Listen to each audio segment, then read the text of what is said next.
Dios les bendiga, mis queridos hermanos y hermanas. Bienvenidos y bienvenidas para que juntos meditemos, reflexionemos y nos alimentemos con la palabra del Señor, que es la lámpara para nuestros pasos, la luz en el sendero de nuestra vida. Nos dice el Salmo 119, versículo 105. Hoy es domingo 12 de abril del 2026, Día de la Divina Misericordia. Pidámosle al Espíritu Santo que prepare nuestro corazón, que sea ese terreno fértil, que al recibir la semilla del reino de los cielos, que es la palabra de Dios, ustedes y yo con perseverancia demos mucho fruto, como dice en San Lucas capítulo 8, versículo 11 y versículo 15. Comencemos en el nombre del Padre, y del Hijo, y del Espíritu Santo. Lectura del Santo Evangelio según San Juan, capítulo 20, del versículo 19 al 31. Al atardecer de aquel día, el primero de la semana, estando cerradas por miedo a los judíos las puertas del lugar donde se encontraban los discípulos, se presentó Jesús en medio de ellos y les dijo: «La paz con vosotros». Dicho esto, los mostró las manos y el costado. Los discípulos se alegraron de ver al Señor. Jesús les dijo otra vez: «La paz con vosotros. Como el Padre me envió a mí, también yo os envío». Dicho esto, sopló y les dijo: «Recibid el Espíritu Santo. A quienes perdonéis los pecados, les quedan perdonados. A quienes se los retengáis, les quedan retenidos». Tomás, uno de los 12, llamado el mellizo, no estaba con ellos cuando vino Jesús. Los otros discípulos le decían: «Hemos visto al Señor». Pero él les contestó: «Si no veo en sus manos la señal de los clavos, y no meto mi dedo en el agujero de los clavos, y no meto mi mano en su costado, no creeré». 8 días después estaban otra vez sus discípulos dentro y Tomás con ellos. Se presentó Jesús en medio, estando las puertas cerradas, y dijo: «La paz con vosotros». Luego dice a Tomás: «Acerca aquí tu dedo y mira mis manos. Trae tu mano y métela en mi costado, y no seas incrédulo, sino creyente». Tomás le contestó: «Señor mío y Dios mío». Dícele Jesús: «Porque me has visto, has creído. Dichosos los que no han visto y han creído». Jesús realizó en presencia de los discípulos otros muchos signos que no están escritos en este libro. Estos han sido escritos para que creáis que Jesús es el Cristo, el Hijo de Dios, y para que creyendo tengáis vida en su nombre. Palabra del Señor. Gloria a ti, Señor Jesús. Oremos juntos. Santo y Divino Espíritu de Dios, llénanos plenamente de tu luz, de tu sabiduría, de tu conocimiento, para que, alimentados por tu palabra, la pongamos por obra, que perseverando en ella podamos dar mucho fruto y alcanzar la salvación. A ti, Divino Espíritu, que eres Dios y siempre nos acompañas, a ti sea el honor, el poder, la adoración, por los siglos de los siglos. Amén. En el nombre del Padre, y del Hijo, y del Espíritu Santo. Mis queridos hermanos y hermanas, el Señor Jesucristo se aparece a sus discípulos el primer día de la semana, día domingo. Por eso es que los cristianos católicos celebramos, participamos de la Eucaristía el primer día de la semana, porque Jesús resucita el primer día de la semana. Luego, la iglesia primitiva se reunían el primer día de la semana para la fracción del pan. Por ejemplo, lo podemos ver en Hechos capítulo 20, versículo 8. cuando San Pablo dice que el primer día de la semana hacían la fracción del pan o la misa. En 1 Corintios 16:2 nos dice que el primer día de la semana San Pablo pasa a recoger la colecta para los santos. Ahora, algo muy hermoso, el Señor el primer día de la semana se le aparece a sus discípulos, sopla sobre ellos y le dice: reciban el Espíritu Santo. A quienes ustedes perdonen los pecados les quedan perdonados, a quienes ustedes no le perdonen le quedan sin perdonar. Jesús establece el sacramento de la penitencia, de la confesión. La iglesia primitiva así lo practicaba. Hechos 19:18 dice que los que creían, los creyentes, venían y confesaban ante los apóstoles públicamente sus pecados. Por eso Santiago, en Santiago 5:16, dice: confesados mutuamente los pecados. Entonces nada de que voy directamente con Dios. Jesús, él dio ese encargo a sus apóstoles y sus sucesores de perdonar los pecados. El Catecismo de la Iglesia Católica nos explica ampliamente, por favor léanlo, del numeral 1422 al 1498 nos explica acerca del sacramento de la reconciliación. Les voy a leer algunos, pero por favor lean completo. Dice el numeral 1422. Los que se acercan al sacramento de la penitencia obtienen la misericordia de Dios, el perdón de los pecados cometidos contra Él, y al mismo tiempo se reconcilian con la Iglesia a la que ofendieron con sus pecados. Ella les mueve a conversión con su amor, su ejemplo y sus oraciones. Lumen Gentium 11. Dice el numeral 1423, el nombre de este sacramento. Se le denomina sacramento de conversión porque realiza sacramentalmente la llamada de Jesús a la conversión, Marcos 1:15. La vuelta al Padre, Lucas 15:18, del que el hombre se había alejado por el pecado. Se denomina sacramento de la penitencia porque consagra un proceso personal y eclesial de conversión, de arrepentimiento y de reparación por parte del cristiano pecador. Quiero leerles el numeral 1425. Dice: ¿por qué un sacramento de la reconciliación después del bautismo? Y dice el numeral 1425: habéis sido lavados, habéis sido santificados, habéis sido justificados en el nombre del Señor Jesucristo y por el Espíritu de nuestro Dios. 1 Corintios 6:11. Es preciso darse cuenta de la grandeza del don de Dios que se nos hace en los sacramentos de la iniciación cristiana para comprender hasta qué punto el pecado es algo que no cabe en aquel que se ha revestido de Cristo. Gálatas 3:27.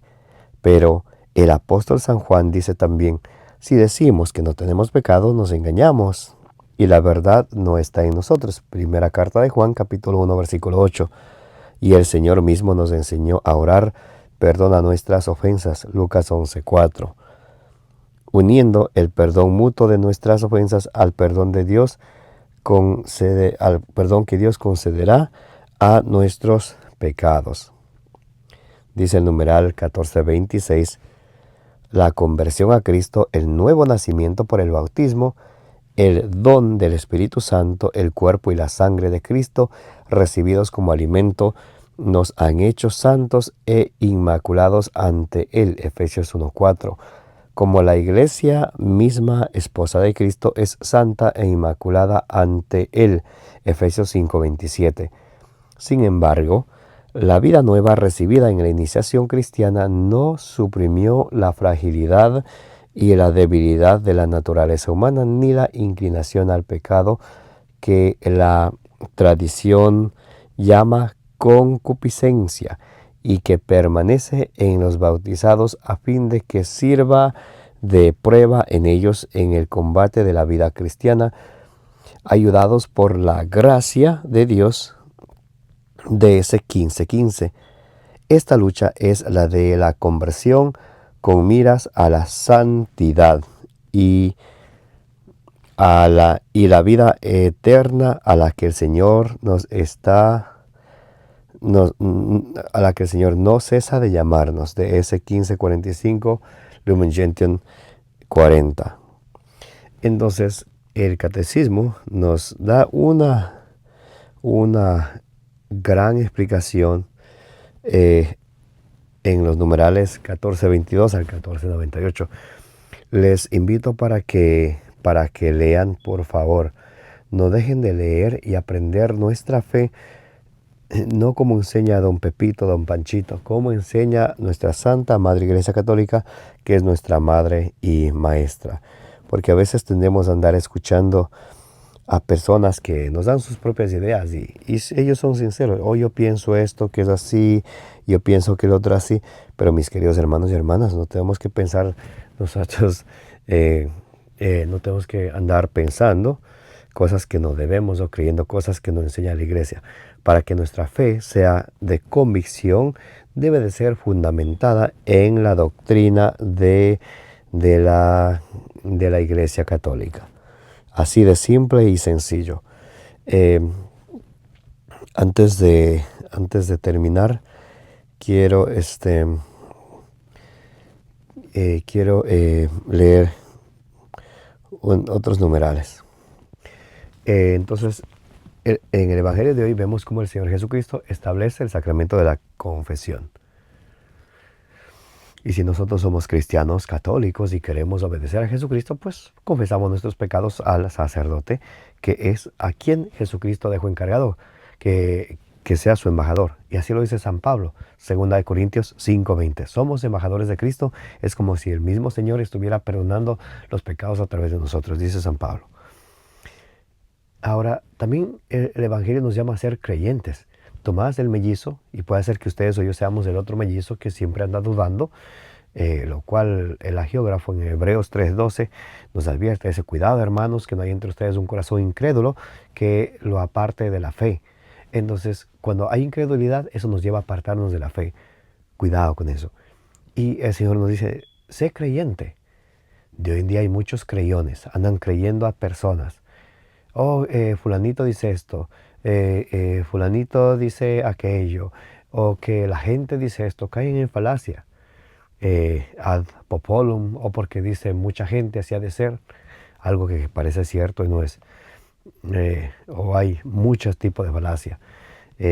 Una falacia que apela a la persona porque la persona es bien conocida, popular, y si esta persona dice esto, así hacer. No, siempre tenemos que fundamentar nuestra enseñanza en lo que enseña la Iglesia.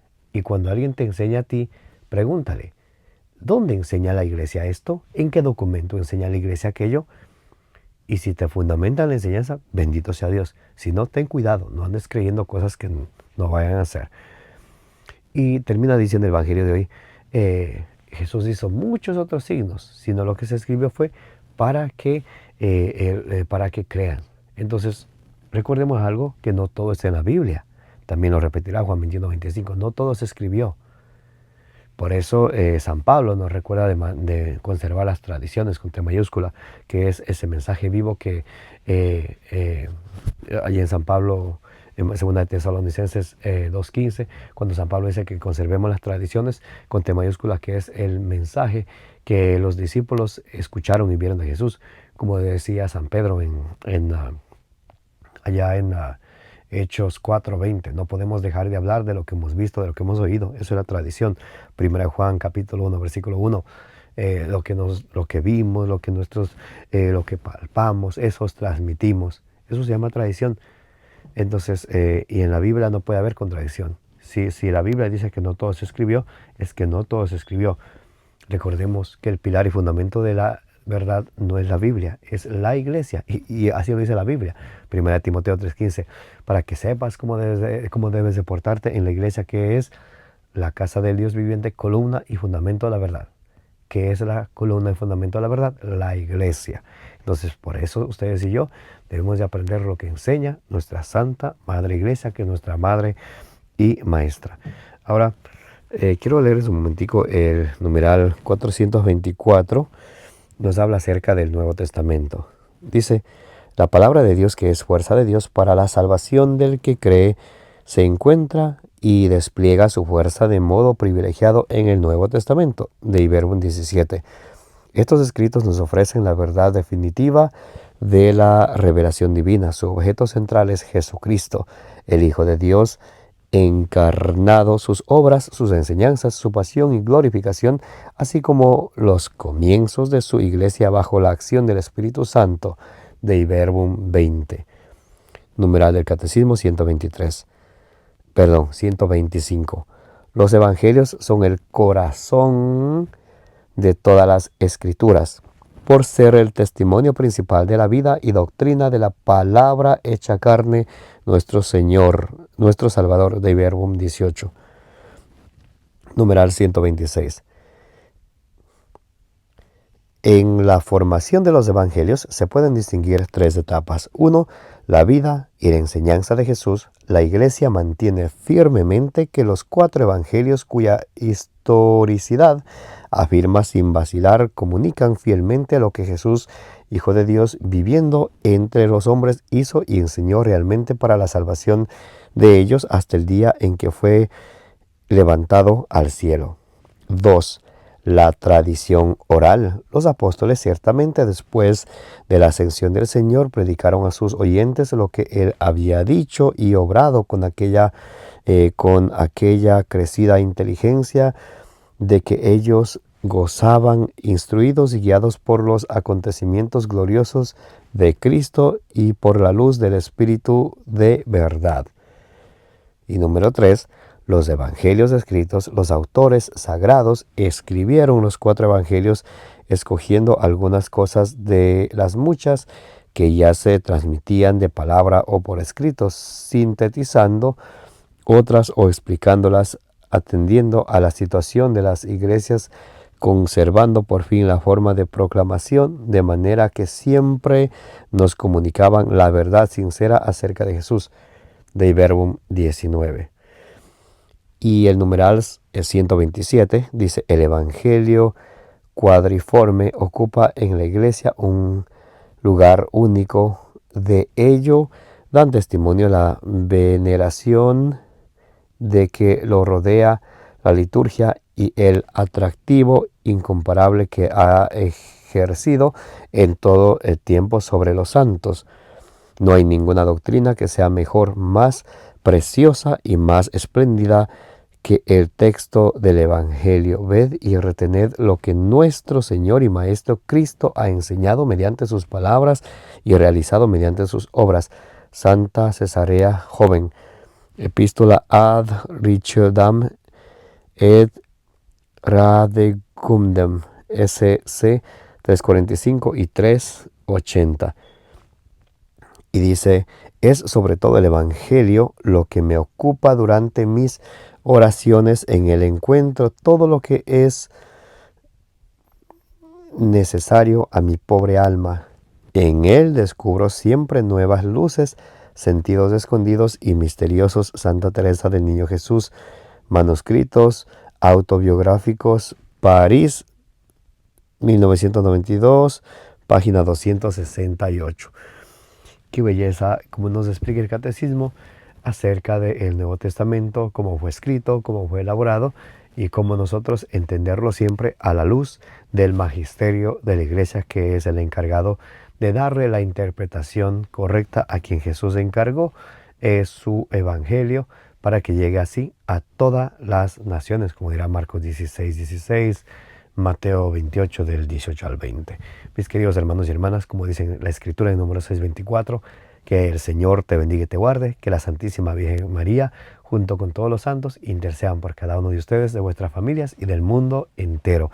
Me llamo Carlos Pauta. Si Dios permite, el día de mañana continuaremos con la reflexión y meditación del Santo Evangelio del día.